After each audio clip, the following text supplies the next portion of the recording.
Dengan mempelajari Sirah Nabawiyah, maka makin menambah kecintaan kepadanya. Semoga yang subscribe juga dimudahkan jalannya menuju surga. Silahkan tekan tombol like supaya postingan ini semakin tersebar. Dan tulis doa serta hajat pemirsa di kolom komentar. Semoga semakin banyak yang mengaminkan, maka semakin cepat terkabul. Nabi Sulaiman alaihi salam adalah manusia terkaya sepanjang sejarah kehidupan manusia di muka bumi. Dalam beberapa kitab suci seperti Al-Quran, Alkitab, dan Injil, Nabi Sulaiman alaihi salam dijelaskan sebagai manusia terkaya yang pernah hidup di muka bumi. Tidak ada satupun manusia yang bisa mengalahkan total kekayaannya hingga hari kiamat tiba. Para arkeolog telah menemukan situs peninggalan sejarah Islam yang mengungkap total kekayaan Nabi Sulaiman alaihi salam. Ernst bin Yosef, seorang profesor dari Tel Aviv University, seorang peneliti, ia menyatakan bahwa 3000 tahun yang lalu Nabi Sulaiman alaihi salam diperkirakan memiliki kekayaan senilai 2,2 triliun US dollar. Apabila dikonversikan dengan nilai mata uang rupiah, maka nilainya setara dengan 32.891.870 triliun rupiah. Nilai itu berkali-kali lipat lebih banyak dari total kekayaan negara Indonesia yang hanya mencapai 11.454 triliun per 30 Desember 2021. Nabi Sulaiman alaihi salam memiliki beberapa mukjizat. Di antaranya adalah dapat berbicara dengan bahasa binatang. Beliau dapat memerintah mereka untuk melakukan sesuatu. Beliau juga dapat mengendalikan besar kecilnya tekanan angin dan dapat mengatur ke arah mana angin akan berhembus. Sehingga dengan itu Nabi Sulaiman dapat memanfaatkan angin sebagai kendaraannya dan juga kendaraan tentaranya. Nabi Sulaiman juga bisa melunakkan besi dan membentuknya menjadi pakaian perang yang anti tusukan senjata tajam. Nabi Sulaiman juga memimpin para jin.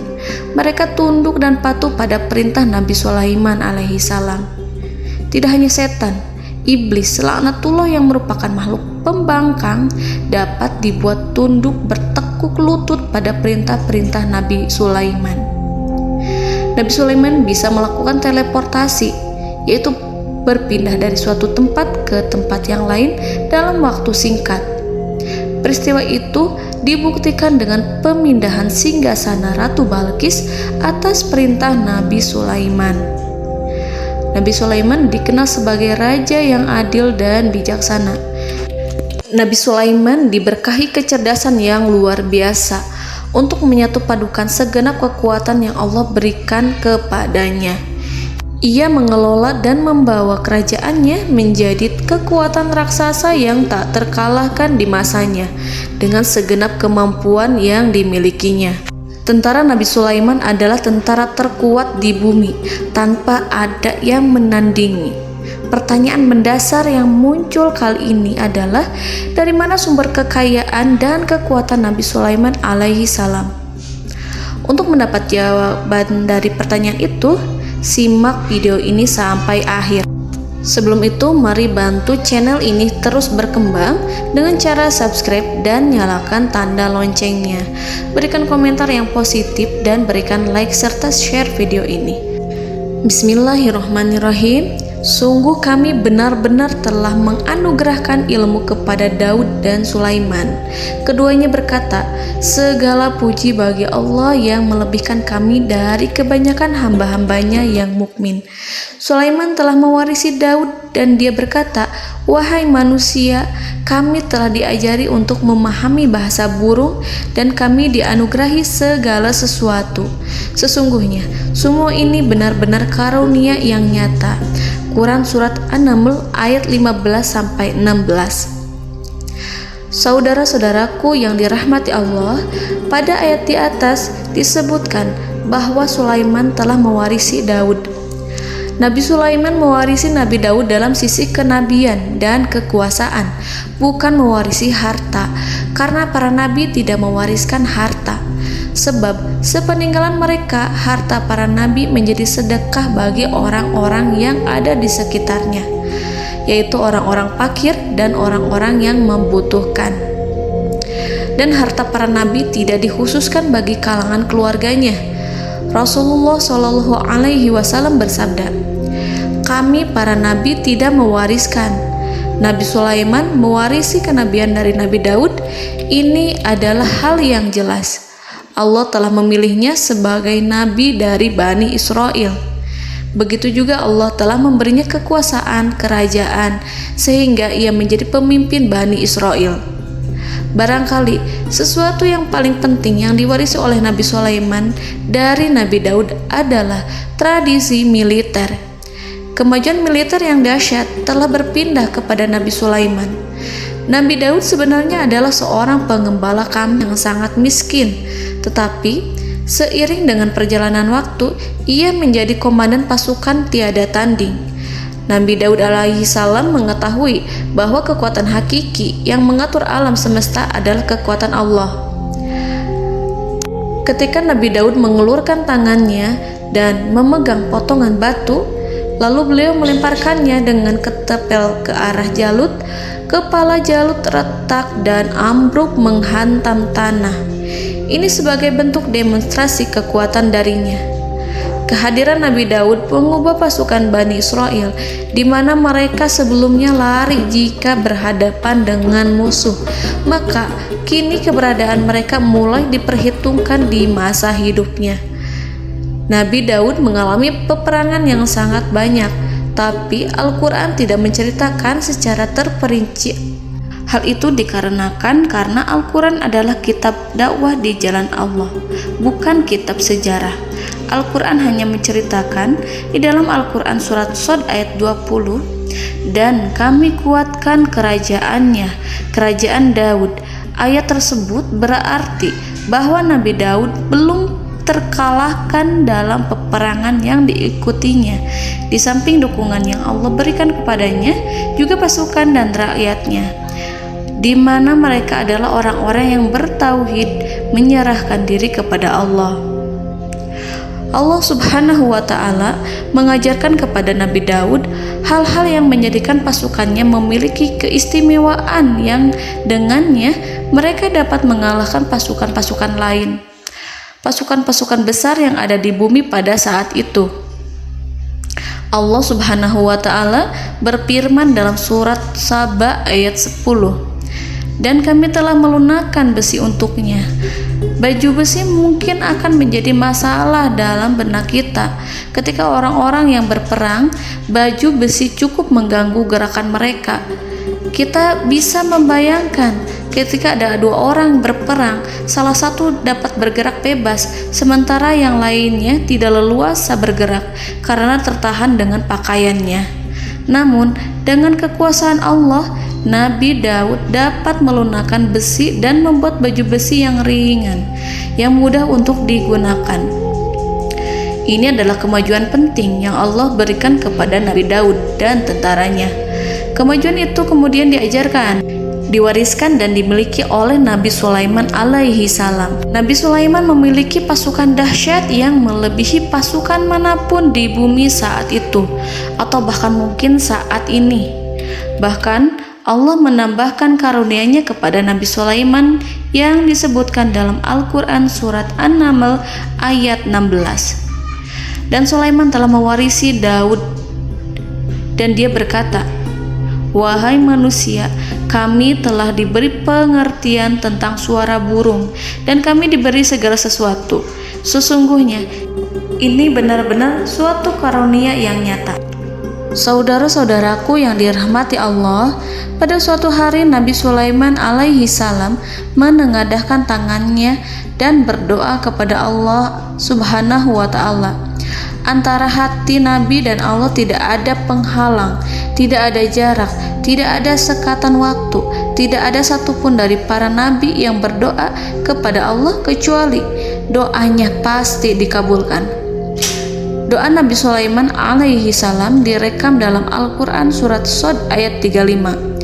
Nabi Sulaiman berkata, "Ya Tuhanku, ampunilah aku, anugerahkanlah kepadaku kerajaan yang tidak dimiliki oleh seorang pun sesudahku." Nabi Sulaiman menginginkan dari Allah sesuatu kerajaan yang belum pernah diperoleh oleh siapapun setelahnya. Allah Subhanahu wa Ta'ala mengabulkan doa Nabi Sulaiman dan memberinya kerajaan tersebut. Nabi Sulaiman mewarisi kekuasaan, kenabian, hikmah ilmu dari Nabi Daud alaihi salam. Orang-orang menyebut Nabi Sulaiman Al-Hakim, Sulaiman yang bijaksana. Kebijaksanaannya tidak terbatas pada keadilan di tengah-tengah manusia dan juga kasih sayangnya kepada mereka. Namun, kebijaksanaan Nabi Sulaiman juga berlaku di kalangan burung dan binatang lainnya. Nabi Daud juga mengenal bahasa burung, tetapi Nabi Sulaiman dapat berbicara dengan bahasa burung. Bahkan, ia dapat menggantikannya sebagai pembantunya ketika Nabi Daud bertasbih di gunung-gunung. Dan burung-burung serta binatang-binatang buas ikut bertasbih bersamanya. Bahkan angin pun berhenti untuk mendengarkan tasbih itu. Sedangkan Nabi Sulaiman, Allah Subhanahu wa Ta'ala memberinya karunia lebih dari itu, di mana binatang-binatang buas tunduk padanya. Begitu juga angin dan burung. Saudara-saudaraku yang dirahmati Allah, Nabi Sulaiman alaihi salam mampu mendengarkan bisikan semut yang berbicara kepada sesama mereka. Bahkan, ia mampu memerintahkan semut tersebut sehingga semut itu menjadi taat pada perintahnya. Pasukan Nabi Sulaiman memiliki kekuatan yang sangat dahsyat. Belum pernah ada di dunia ini satu pasukan pun yang memiliki kekuatan seperti itu. Kekuatan Nabi Sulaiman berasal dari beberapa kombinasi yang sangat mengagumkan, sehingga karenanya ia tidak dapat tertandingi. Kekuatan itu terdiri dari manusia, binatang-binatang, jin, dan lain sebagainya. Kita mengetahui bahwa jin adalah makhluk Allah dan manusia tidak mampu melihatnya atau menghadirkannya atau meminta pertolongan kepadanya. Sedangkan Nabi Sulaiman telah diberi Allah suatu kemampuan untuk menundukkan jin, mempekerjakan mereka sebagai tentara di tengah-tengah peperangan. Bahkan ia mampu menjadikan mereka sebagai pekerja-pekerja kasar di kerajaannya saat tidak ada peperangan. Oleh sebab itu, ketika ada pasukan lain yang mencoba melawan pasukan Nabi Sulaiman, mustahil mereka akan mendapatkan kemenangan. Bahkan pasukan Nabi Sulaiman diperkuat oleh pasukan burung. Burung di pasukan Nabi Sulaiman memerankan tugas penting, yaitu menjadi agen intelijen. Kita mengetahui bahwa peranan informasi saat peperangan adalah hal yang penting. Dari informasi tersebut, pasukan dapat mengetahui keadaan lawannya. Demikianlah peranan burung pada pasukan Sulaiman. Ia terbang di tengah-tengah musuh. Kemudian, ia kembali kepada Nabi Sulaiman untuk menyampaikan berita tentang keadaan lawannya.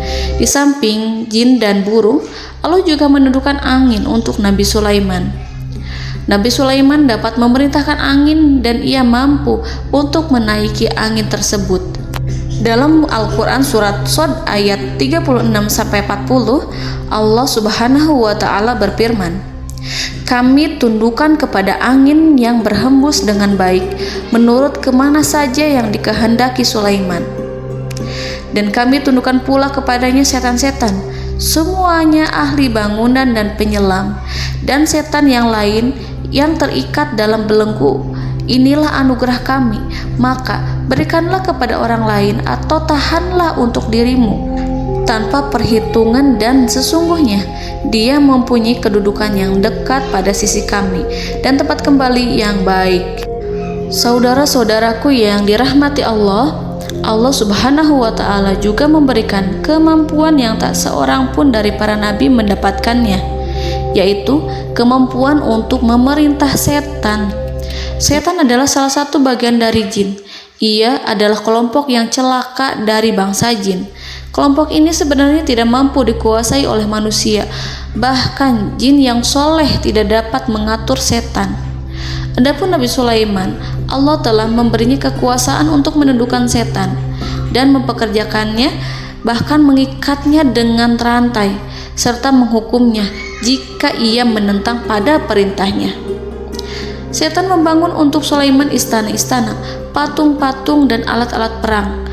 Bahkan setan-setan itu menyelam ke dasar lautan untuk mengeluarkan permata dan yakut untuk Sulaiman. Jika di antara setan yang menentang perintahnya, maka Nabi Sulaiman alaihi salam mengikatnya dengan rantai. Ini semua menunjukkan kekayaan Nabi Sulaiman dan kekuasaannya, di mana ia mampu mengatur banyak makhluk di bumi ini. Tentu saja, kemampuan itu semua adalah atas izin dari Allah Subhanahu wa Ta'ala sebagai mukjizat darinya. Allah Subhanahu wa Ta'ala berfirman dalam Al-Quran surat Saba ayat 12, dan sebagian dari jin adalah yang bekerja di hadapannya di bawah kekuasaannya dengan izin Tuhannya, dan siapa yang menyimpang di antara mereka dari perintah kami, maka kami rasakan kepadanya azab neraka yang apinya menyala-nyala. Para jin itu membuat untuk Sulaiman apa yang dikehendakinya, dari gedung-gedung yang tinggi, patung-patung, dan piring-piring yang besarnya seperti kolam, atau periuk yang tetap berada di atas tungku. Saudara-saudaraku yang dirahmati Allah, Nabi Sulaiman yang bijaksana adalah penguasa yang tak tertandingi di muka bumi. Meskipun memperoleh nikmat-nikmat khusus yang agung itu yang Allah berikan kepada Sulaiman, beliau tetap menunjukkan dirinya sebagai manusia yang paling banyak berzikir kepada Allah dan manusia yang paling banyak bersyukur di zamannya. Saudara-saudaraku yang dirahmati Allah, sebagaimana Allah Subhanahu wa Ta'ala memberikan nikmat kepada ayahnya Nabi Daud alaihi salam, di mana ia mampu melunakkan besi dan Allah mengajarinya bagaimana cara mencairkan besi, maka Nabi Sulaiman alaihi salam dapat memanfaatkan tembaga yang cair untuk peperangan.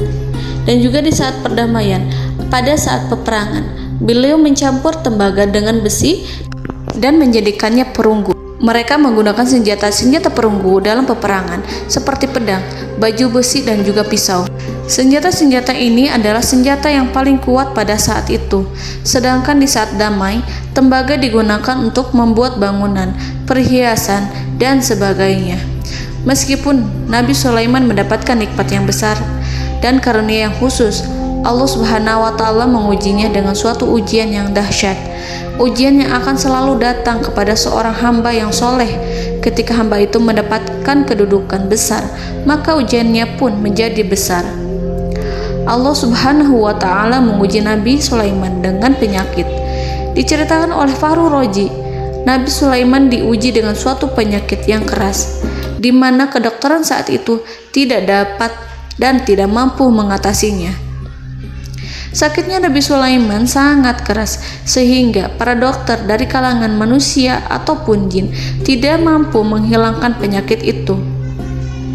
Lalu burung-burung menghadirkan rumput-rumput yang dianggapnya sebagai obat, tetapi Nabi Sulaiman tak kunjung sembuh.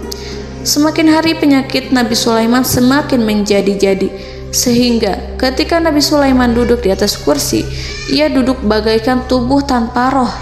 Seakan-akan ia mati karena saking kerasnya penyakit yang dideritanya. Sakit yang diderita oleh Nabi Sulaiman alaihi salam berlangsung sangat lama. Namun Nabi Sulaiman tidak henti-hentinya berzikir.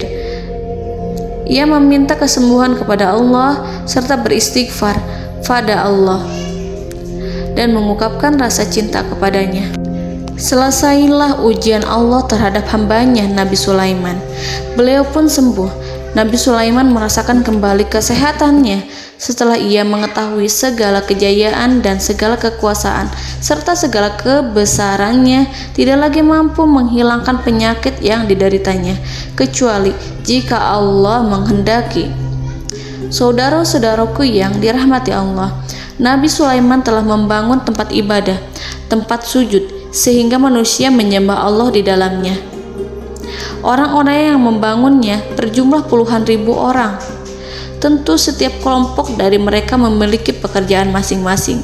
Di antara mereka ada yang mencairkan tembaga, di antara mereka ada yang tukang pahat, ada yang tukang ukir, ada yang membelah batu, ada yang memotong kayu, ada yang mendatangkan rumput-rumput dari Libanon, ada yang mendatangkan emas dan menjadikannya lempengan-lempengan yang mengkilat untuk menutupi kayu, serta untuk melapisi dinding-dinding.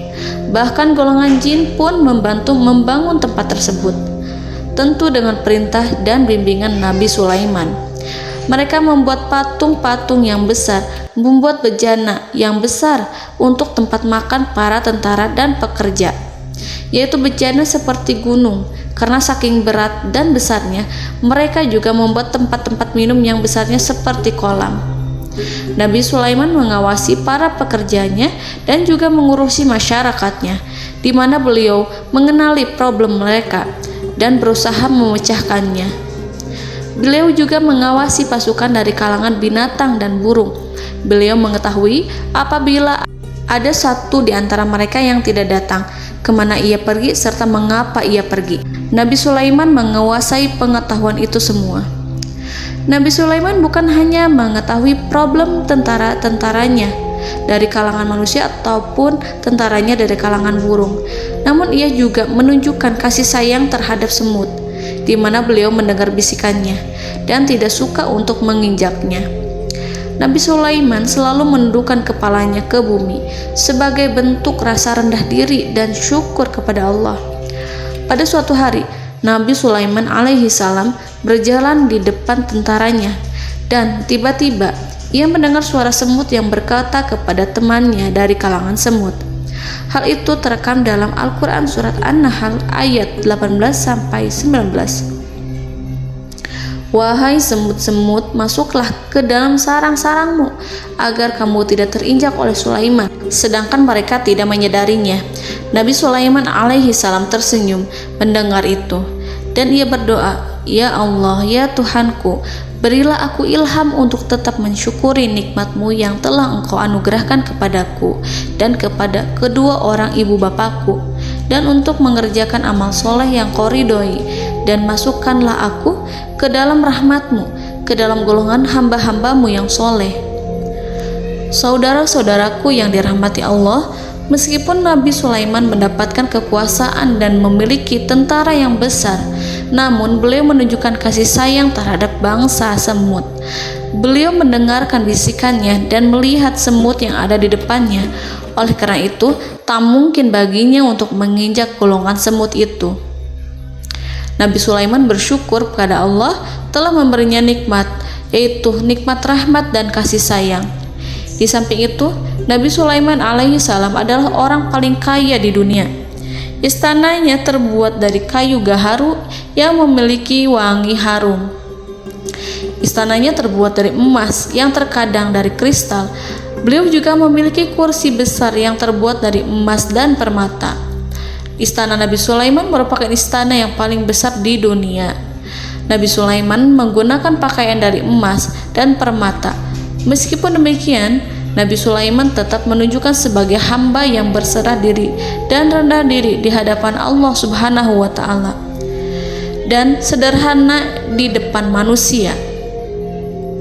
Nabi Sulaiman yang merendahkan diri di hadapan Allah, ia selalu sujud kepada Allah sebagaimana ayahnya yang selalu bertasbih pada Allah. Nabi Sulaiman selalu melantunkan lagu-lagu cinta ilahi dan hanya memuji Allah Subhanahu wa Ta'ala. Pada suatu hari, Nabi Sulaiman alaihi salam mengeluarkan perintah kepada pasukannya untuk bersiap-siap. Kemudian Nabi Sulaiman keluar dan memeriksa pasukannya satu demi satu.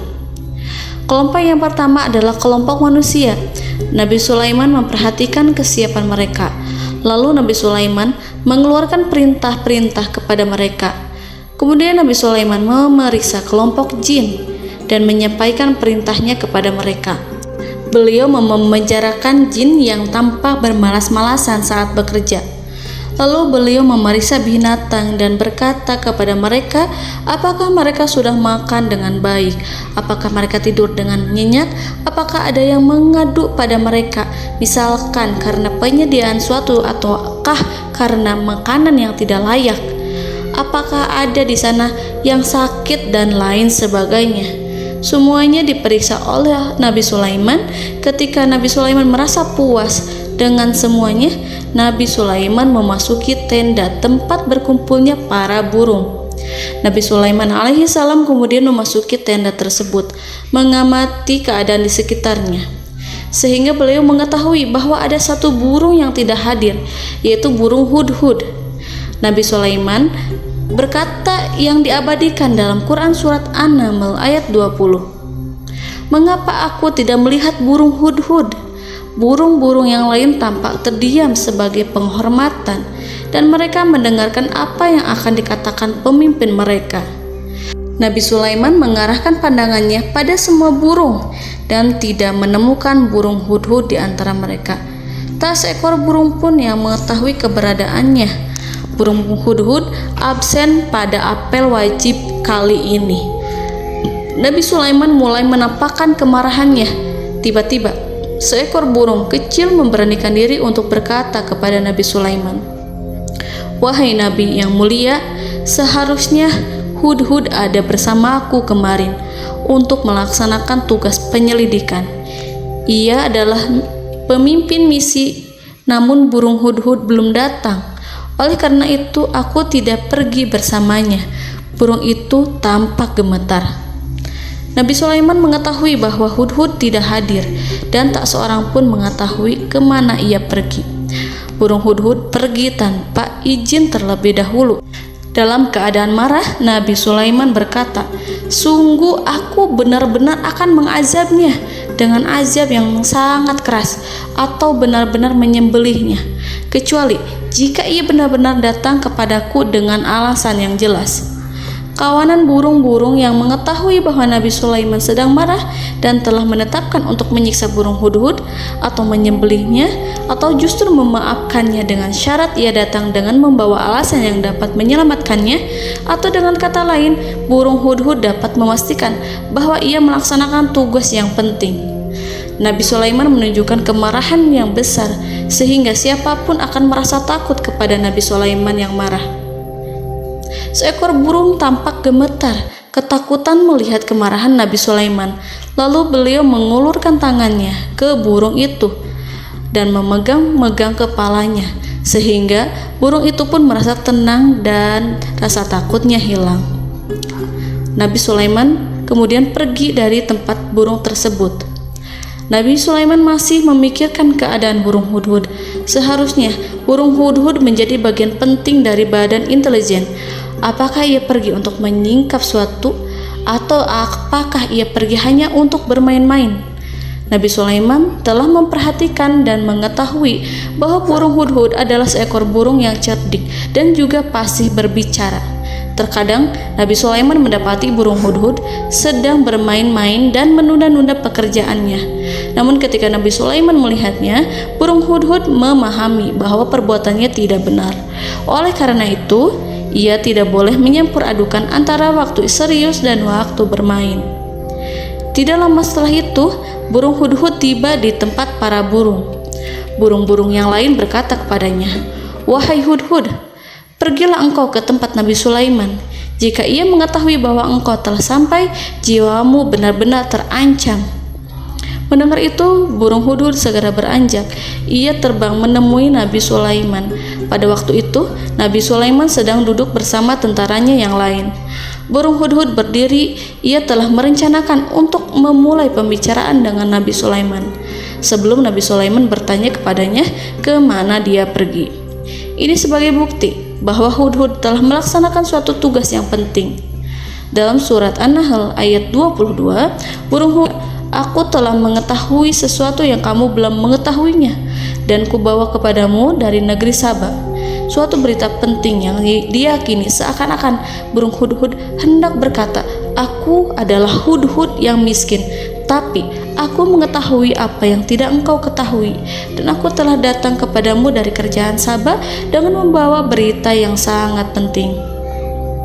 Nabi Sulaiman tampak terdiam menunggu Hudhud menyelesaikan kisahnya. Dalam surat An-Naml ayat 23-24, burung Hudhud berkata, "Sesungguhnya aku menjumpai seorang wanita yang memerintah mereka. Dia dianugerahi segala sesuatu serta mempunyai singgasana yang besar. Aku mendapati dia dan kaumnya menyembah matahari selain Allah. Dan setan-setan telah menjadikan mereka memandang indah perbuatan-perbuatan mereka, lalu menghalangi mereka dari jalan Allah, sehingga mereka tidak mendapat petunjuk." Burung Hudhud diam. Nabi Sulaiman merasa bahwa Hudhud menunjukkan kepasihan lisannya. Nabi Sulaiman berkata dalam Quran surat An-Nahl ayat 27 sambil menunjukkan senyum manisnya. Nabi Sulaiman berkata, "Akan kami lihat apakah kamu benar wahai Hudhud, ataukah kamu termasuk orang-orang yang berdusta."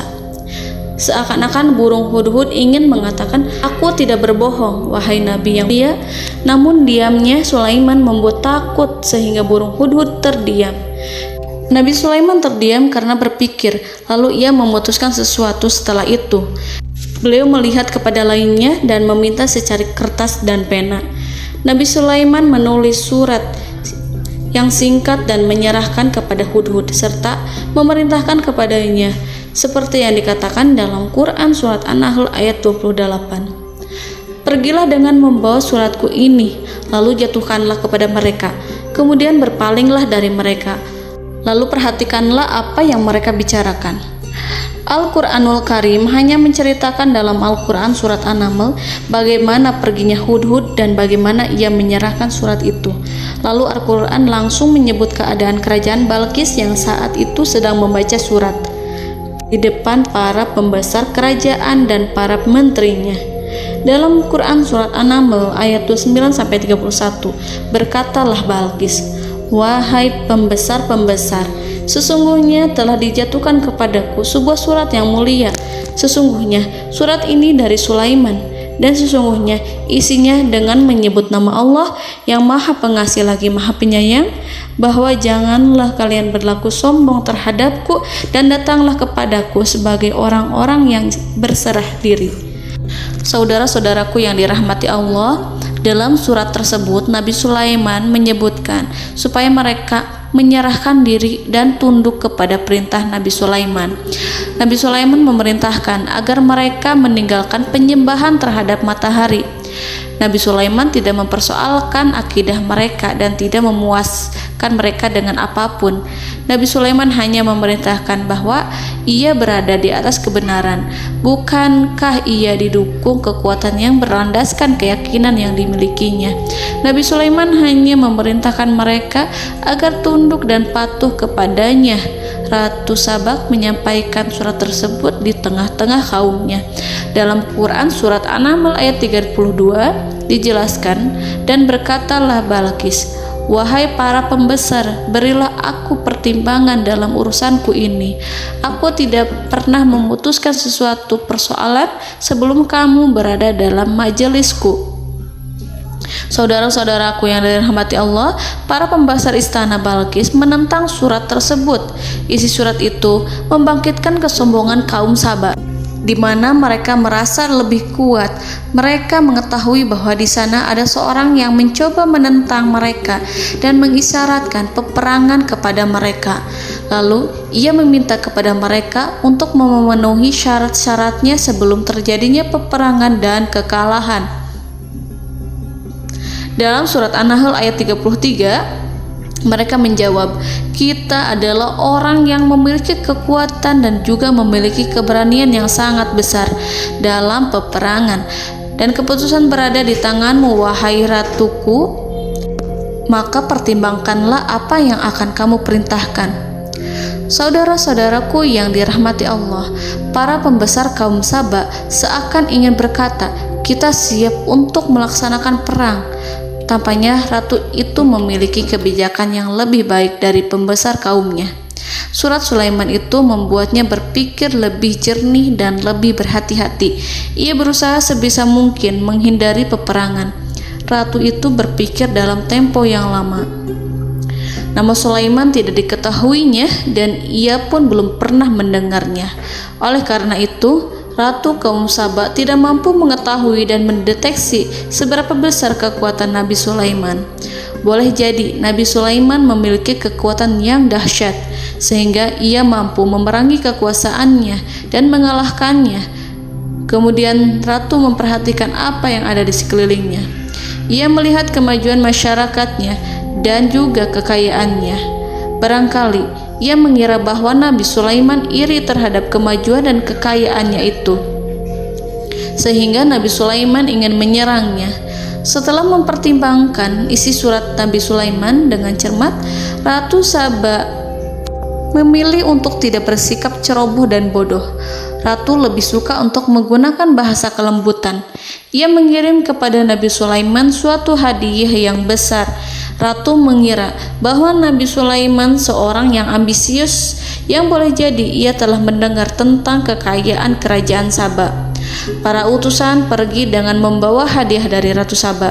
Ratu berharap agar mereka dapat memasuki kerajaan Nabi Sulaiman dan akan mengetahui kondisi kerajaannya. Saat mereka pulang, Ratu ingin mendengar secara langsung dari mereka tentang bagaimana keadaan kaum Nabi Sulaiman dan pasukannya. Setelah mendapatkan informasi yang cukup, maka Ratu Balqis dapat membuat sesuatu keputusan yang tepat. Ratu menyembunyikan apa yang terlintas dalam pikirannya, lalu ia berbicara kepada pembesar istananya bahwa ia dapat menyingkap niat jahat Raja Sulaiman melalui cara mengirimkan hadiah kepadanya. Ratu lebih memilih cara tersebut dan menunggu reaksi dari Nabi Sulaiman. Ratu berhasil memuaskan para pembesar istana dan untuk sementara ia menghilangkan ide untuk berperang. Karena para raja jika menyerang suatu desa, maka pemimpin desa tersebut adalah orang yang paling banyak mendapatkan kehinaan. Akhirnya, para pembesar kaumnya merasa puas dengan pikiran Ratu Balqis. Saudara-saudaraku yang dirahmati Allah, dalam surat An-Naml ayat 34-35 dijelaskan, Ratu Balqis berkata, "Sesungguhnya raja-raja apabila memasuki suatu negeri, niscaya mereka akan membinasakannya dan menjadikan penduduknya yang mulia menjadi hina. Dan demikian pula lah yang akan mereka perbuat. Dan sesungguhnya aku akan mengirim utusan kepada mereka dengan membawa hadiah, dan aku akan menunggu apa yang akan dibawa kembali oleh utusan itu." Kemudian sampailah hadiah dari Ratu Balqis kepada Nabi Sulaiman. Para intelijen Nabi Sulaiman memberitahunya bahwa utusan Balqis datang dengan membawa hadiah. Nabi Sulaiman langsung mengetahui bahwa Ratu Balqis itu sengaja mengirim orang-orangnya untuk mengetahui atau untuk mendapatkan informasi tentang kekuatannya. Lalu setelah itu ia akan mengambil keputusan atau mengambil sikap kepada kerajaan Sulaiman. Nabi Sulaiman segera memanggil semua pasukannya untuk berkumpul. Utusan Balqis segera memasuki istana Nabi yang dipenuhi dengan pasukan yang besar bersenjata. Melihat itu, utusan Ratu Balqis tercengang dan terkejut ketika mereka melihat kekayaan yang mereka bawa tidak ada apa-apanya dibandingkan dengan kerajaan Nabi Sulaiman.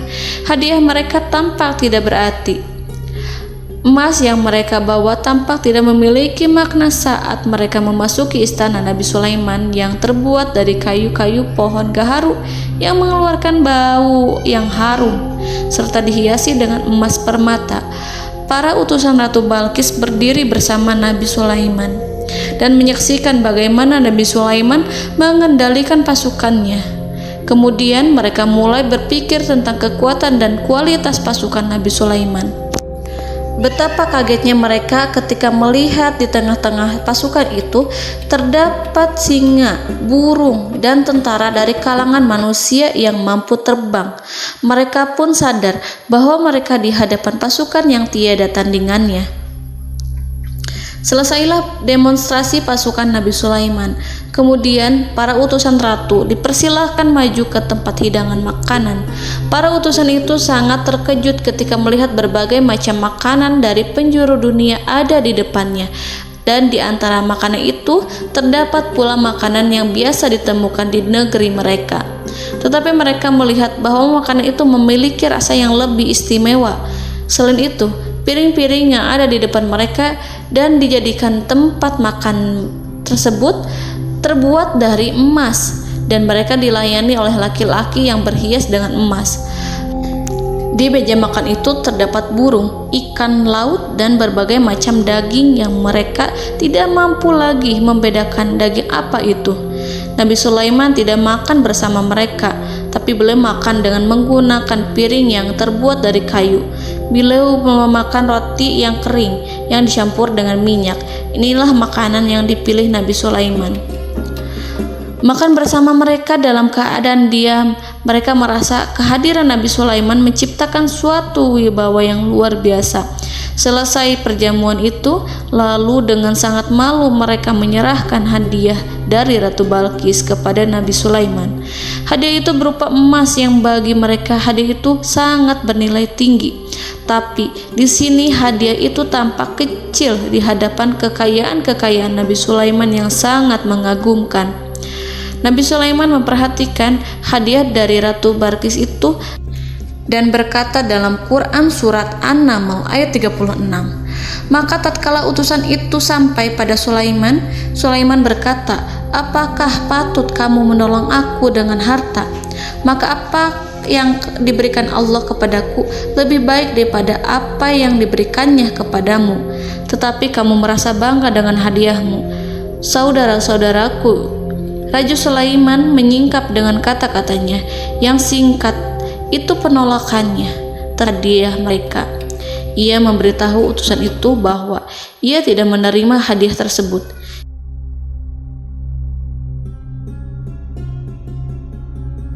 "Janganlah kalian berlaku sombong terhadapku dan datanglah kepadaku sebagai orang-orang yang berserah diri." Lalu Nabi Sulaiman berkata kepada mereka dengan pelan. Hal itu diabadikan dalam Quran surat An-Naml ayat 37.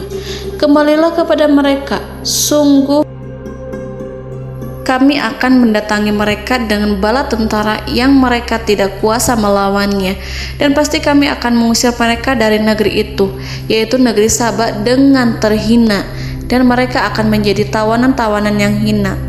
Saudara-saudaraku yang dirahmati Allah, Nabi Sulaiman kemudian meninggalkan para utusan ratu setelah terlebih dahulu mengancam mereka.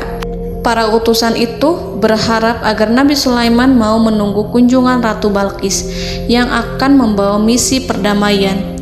Akhirnya sampailah para utusan Ratu Balqis ke negeri Saba. Mereka segera menuju istana sang ratu. Mereka memberitahu bahwa negeri mereka sedang ada di ujung tanduk. Mereka menceritakan kepada ratu tentang kekuatan Nabi Sulaiman dan tidak mungkin bagi mereka mampu melawannya. Mereka meyakinkan Ratu Balqis bahwa ia harus mengunjunginya dan melihat sendiri bagaimana kebesaran kerajaan Nabi Sulaiman. Kemudian ratu menyiapkan dirinya untuk pergi menuju kerajaan Nabi Sulaiman. Nabi Sulaiman duduk di kursi kerajaan di tengah-tengah para pembesarnya dan para menterinya serta para komandan pasukannya. Beliau berpikir tentang sosok Ratu Balqis. Nabi Sulaiman mengetahui bahwa Ratu Balqis menuju tempatnya. Balqis dikelilingi rasa takut. Nabi Sulaiman berpikir sejenak tentang bagaimana matahari disembah. Ia memikirkan bagaimana informasi yang diterima oleh intelijennya tentang kemajuan kerajaan Balqis dalam bidang kesenian dan ilmu pengetahuan. Nabi Sulaiman bertanya kepada dirinya sendiri, apakah kemajuan menjadi penghalang untuk mengetahui kebenaran? Apakah ratu itu senang dengan kekuatan yang dicapainya? Dan ia membayangkan bahwa kekuatannya adalah segalanya. Dengan kemajuan yang dimilikinya, Nabi Sulaiman ingin membuat kejutan agar ratu mengetahui bahwa Islam yang diyakini oleh Nabi Sulaiman adalah satu-satunya yang mampu mendatangkan kemajuan dan kekuatan yang hakiki, sehingga ia dapat membandingkan antara keyakinannya dalam menyembah matahari beserta kemajuan yang dicapainya dengan keyakinan Nabi Sulaiman beserta kemajuan yang diraihnya. Saudara-saudaraku yang dirahmati Allah, para mata-mata Nabi Sulaiman telah memberitahunya bahwa hal yang sangat disegani dan dikagumi oleh kaum Balkis adalah kerajaan Saba, yaitu singgasana Ratu Balkis. Singgasana itu terbuat dari emas dan batu delima. Singgasana tersebut dijaga oleh penjaga yang sangat disiplin, di mana mereka tidak pernah lalai sedikit pun. Oleh karena itu, sangat tepat apabila Nabi Sulaiman menghadirkan singgasananya di sini, di kerajaannya, sehingga ketika ratu tiba, maka ia dapat duduk di atasnya. Nabi Sulaiman ingin membuat kejutan kepadanya dan menunjukkan bahwa kemampuannya tersebut yang berlandaskan pada keislaman. Nabi Sulaiman melakukan yang demikian itu dengan harapan agar si ratu tunduk kepadanya. Ide itu terlintas dalam diri Nabi Sulaiman. Lalu ia mengangkat kepalanya dan menoleh kepada anak buahnya. Hal itu diabadikan dalam Quran Surat An-Naml ayat 38. Wahai para pembesar, siapakah di antara kamu sekalian yang sanggup membawa singgasananya kepadaku sebelum mereka datang kepadaku sebagai orang-orang yang berserah diri? Saudara-saudaraku, perhatikanlah ungkapan pikiran Nabi Sulaiman tersebut. Semua pemikirannya berkisar tentang keislaman para penyembah matahari, tentang bagaimana beliau dapat memberikan petunjuk kepada mereka di jalan Allah. Yang pertama menjawab pertanyaan Nabi Sulaiman adalah jin Ifrit. Dalam Quran Surat An-Naml ayat 39, berkatalah Ifrit yang cerdik dari golongan jin, aku akan datang kepadamu dengan membawa singgasana itu sebelum kamu berdiri dari tempat dudukmu. Sesungguhnya aku benar-benar kuat untuk membawanya, lagi dapat dipercaya. Nabi Sulaiman berdiri dari tempat duduknya setelah 1 atau 2 jam. Jin itu berjanji kepadanya untuk menghadirkan singgasana Balkis sebelum itu. Istana Nabi Sulaiman di Palestina, sedangkan istana Balkis terletak di Yaman. Antara singgasana tersebut dengan singgasana Nabi Sulaiman berjarak lebih dari ribuan mil. Barangkali pesawat yang cepat sekalipun yang kita kenal hari ini tidak akan mampu membawa dan mendatangkan istana itu dalam waktu 1 jam. Tetapi masalahnya di sini berhubung dengan kekuatan jin yang serba misterius, Nabi Sulaiman tidak mengomentari sedikit pun terhadap apa yang dikatakan oleh Ifrit. Nabi Sulaiman tapak menunggu tanggapan dari yang lain yang mampu menghadirkan singgasana Balkis yang lebih cepat dari jin Ifrit. Nabi Sulaiman menoleh kepada seorang di sana yang duduk di atas naungan. Hal itu diceritakan dalam Quran Surat An-Naml ayat 40.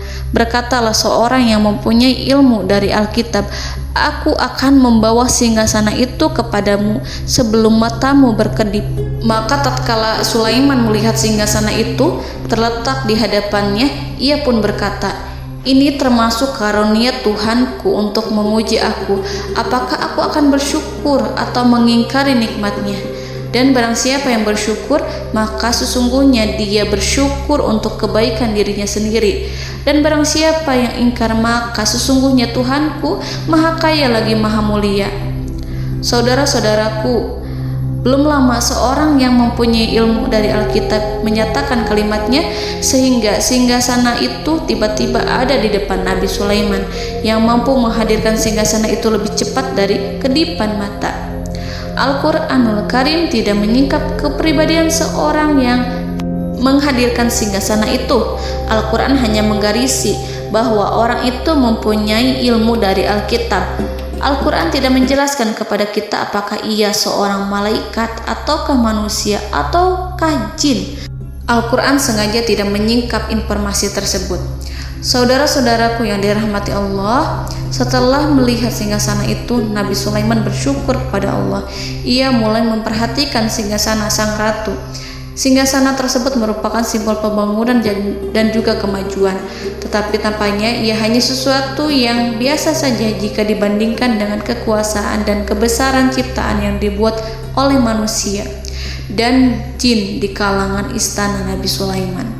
Nabi Sulaiman memikirkan dalam tempo yang lama singgasana Ratu Balkis itu. Kemudian beliau memerintahkan agar singgasana itu diperbaiki, sehingga saat Ratu Balkis datang, Nabi Sulaiman akan mengujinya apakah Ratu Balkis dapat mengenali singgasananya ataukah tidak. Dalam Al-Quran surat An-Naml ayat 41, Nabi Sulaiman berkata, "Ubahlah baginya singgasananya, maka kita akan melihat apakah dia mengenal ataukah dia termasuk orang-orang yang tidak mengenalnya." Saudara-saudaraku yang dirahmati Allah, Nabi Sulaiman memerintahkan agar dibangun istana yang akan digunakan untuk menyambut Ratu Balqis. Nabi Sulaiman memilih tempat di laut dan ia memerintahkan agar dibangun suatu istana di mana sebagian besar terdiri dari air laut. Nabi Sulaiman memerintahkan agar lantainya itu terbuat dari kaca yang tebal dan kuat, sehingga orang-orang yang berjalan di atas istana itu akan dapat melihat di bawahnya ada ikan-ikan yang berwarna-warni yang berenang-renang ke sana kemari, dan mereka akan melihat rumput-rumput laut yang bergerak-gerak. Akhirnya, selesailah pembangunan istana itu. Saking bersihnya kaca lantainya sehingga tampak di sana tidak ada kaca. Burung hudhud memberitahu Nabi Sulaiman bahwa Ratu Balqis telah sampai di dekat kerajaannya. Kemudian Ratu Balqis datang. Al-Quran tidak menyebutkan keadaan Nabi Sulaiman saat menyambut Balqis, namun Al-Quran menunjukkan dua sikap Ratu Balqis ketika pertama kali datang. Yang pertama, bagaimana sikap Ratu Balqis ketika pertama kali melihat singgasananya yang datang mendahuluinya, padahal ia telah meninggalkan pengawalnya untuk setia menjaga singgasana itu. Keadaan kedua adalah keadaan ketika di depan istana yang dibangun untuk menyambut Ratu Balqis. Istana itu penuh dengan permata dan banyak ikan berenang di bawahnya. Dalam Quran surat An-Naml ayat 42 dijelaskan, dan ketika Balqis datang, ditanyakanlah kepadanya, "Serupa inikah singgasanamu?" Balqis menjawab, "Seakan-akan singgasana ini adalah singgasanaku. Kami telah diberi pengetahuan sebelumnya dan kami adalah orang-orang yang berserah diri." Saudara-saudaraku, pada dialek di atas, Balqis melihat singgasananya dan ia tercengang saat mengetahui bahwa itu adalah singgasana miliknya. Namun kemudian ia mulai ragu karena melihat tidak sepenuhnya itu singgasana miliknya. Jika itu benar-benar miliknya, lalu bagaimana ia datang mendahuluinya? Dan bila bukan singgasananya, maka bagaimana Sulaiman dapat meniru sepersis dan seteliti itu? Padahal Sulaiman tidak pernah sekalipun ke kerajaannya. Nabi Sulaiman berkata saat melihat Balqis mengamati singgasananya, "Apakah ini singgasanamu?" Balqis terlihat sangat kebingungan, namun setelah itu ia menjawab, "Sepertinya benar." Nabi Sulaiman berkata, "Kami telah diberi ilmu sebelumnya dan kami sebagai orang-orang muslim." Saudaraku yang dirahmati Allah, melalui pertanyaan Nabi Sulaiman ingin mengisyaratkan kepada Balqis agar ia membandingkan antara keyakinannya beserta ilmu yang dicapainya dengan keyakinan Nabi Sulaiman yang muslim beserta pengetahuan yang telah diraihnya. Penyembahan terhadap matahari dan pencapaian ilmu yang dicapai oleh Ratu Balqis tanpa tidak ada apa-apanya dibandingkan dengan ilmu Nabi Sulaiman dan keislamannya. Nabi Sulaiman telah mendahuluinya dalam bidang ilmu karena keislamannya. Karena itu, sangat mudah baginya untuk mengungguli Balqis dalam ilmu-ilmu yang lainnya. Demikianlah yang disyaratkan dalam pertanyaan Nabi Sulaiman kepada Ratu Balqis. Ratu Saba itu mengetahui bahwa ini adalah singgasananya, di mana singgasana itu datang lebih dahulu daripada dirinya. Beberapa bagian darinya telah diubah saat Balqis masih di perjalanan menuju ke tempat Nabi Sulaiman. Ia berpikir kemampuan apa yang dimiliki Nabi Sulaiman.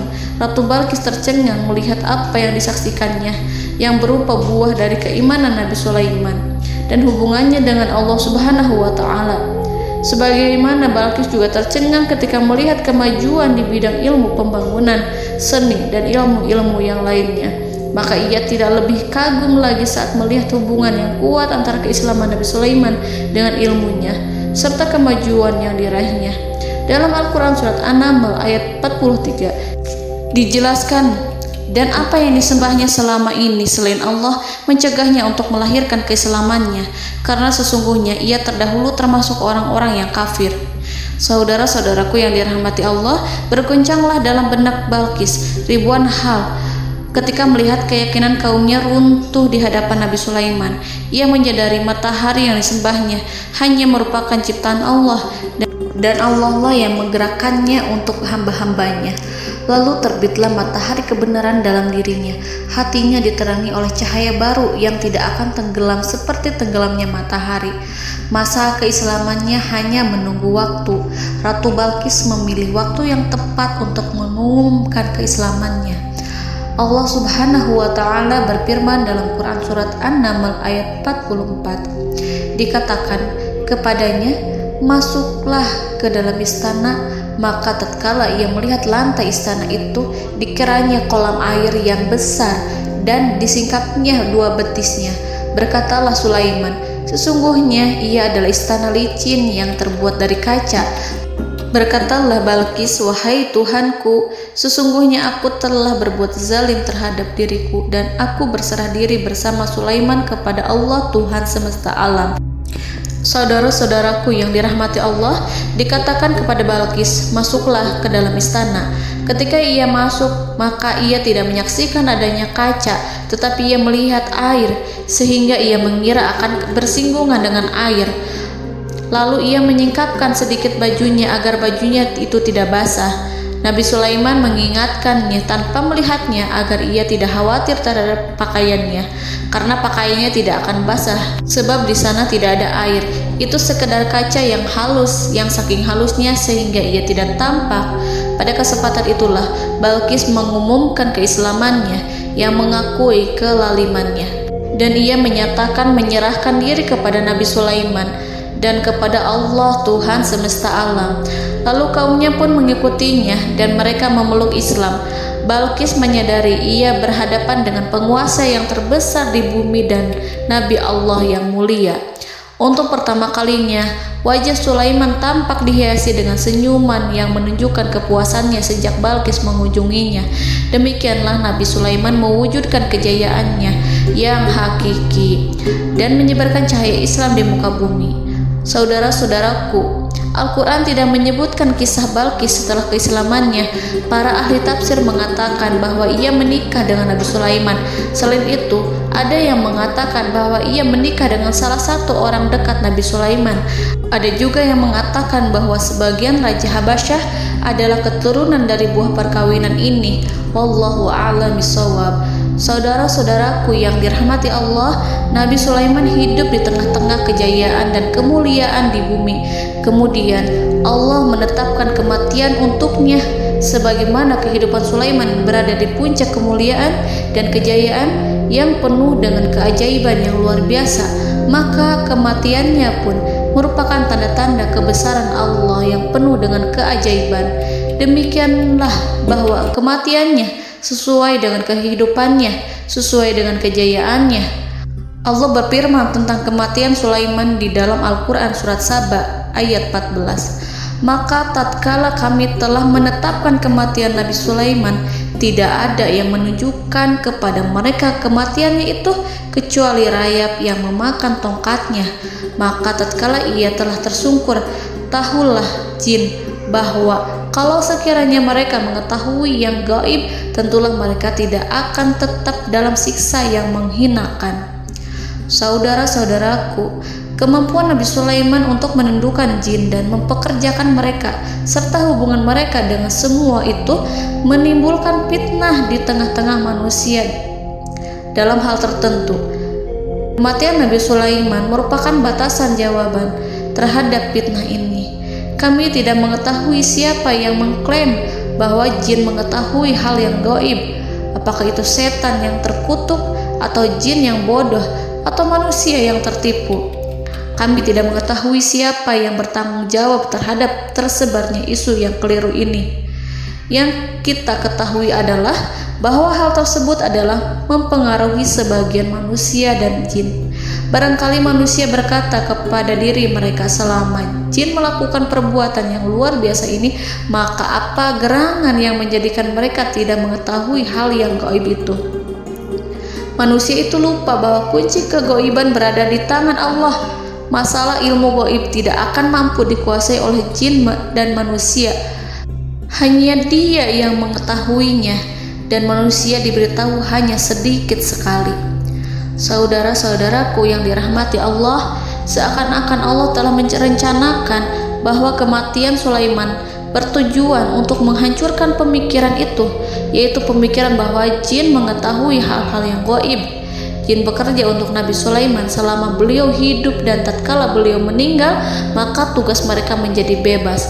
Nabi Sulaiman meninggal tanpa diketahui oleh jin, sehingga mereka tetap bekerja untuk mereka, tetap mengabdi kepada Sulaiman. Seandainya mereka mengetahui hal yang gaib, niscaya mereka tidak akan meneruskan pekerjaan mereka. Saudara-saudaraku, pada suatu hari Nabi Sulaiman memasuki mihrabnya untuk itikaf ibadah dan beribadah kepada Allah. Tak seorang pun yang berani mengganggu khalwatnya. Mihrab Sulaiman terletak di puncak gunung dan dindingnya terbuat dari permata. Pada suatu hari, Nabi Sulaiman duduk bersandar pada tongkatnya dan ia tampak tenggelam dalam tafakur. Beliau berzikir pada Allah hingga rasa kantuk menguasainya. Lalu setelah itu malaikat maut menemuinya. Nabi Sulaiman pun meninggal. Beliau bersandar kepada tongkatnya. Jin melihatnya dan mengira bahwa beliau sedang sholat, sehingga mereka pun terus melanjutkan pekerjaannya. Berlalulah hari demi hari yang panjang. Datanglah rayap, yaitu semut kecil yang memakan kayu. Hewan itu mulai memakan tongkat Nabi Sulaiman. Rayap itu tampak lapar. Sebagian dari tongkat Nabi Sulaiman dimakan beberapa hari oleh rayap itu.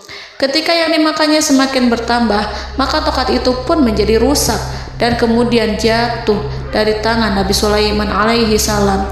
Tubuh mulia itu kehilangan keseimbangan dan kemudian jatuh terhempas di bumi. Tatkala tubuh suci itu tersungkur, maka manusia segera menuju ke arahnya. Mereka menyadari dan mengetahui bahwa Nabi Sulaiman telah meninggal dalam waktu yang lama. Jin menyadari bahwa mereka tidak mengetahui hal yang gaib, dan manusia pun mengetahui hakikat ini. Seandainya jin mengetahui hal yang gaib, niscaya ia tidak akan meneruskan siksa yang hina. Mereka tidak akan bekerja kepada Sulaiman. Demikianlah Nabi Sulaiman alaihi salam meninggal dalam keadaan duduk dan sholat di mihrabnya. Lalu berita itu tersebar bagaikan api di bumi. Manusia, burung, dan binatang buas mengantarkan jenazah Nabi Sulaiman. Sekawanan burung tampak sedih dan menangis. Semua makhluk bersedih. Akhirnya tak seorang pun mengetahui bahasa burung di bumi. Meninggallah seorang yang memahami pembicaraan burung, binatang-binatang, jin, dan lain sebagainya. Burung-burung itu berkata, betapa beratnya kehidupan di tengah orang-orang yang tidak mengetahui pembicaraan kita. Allahu a'lam.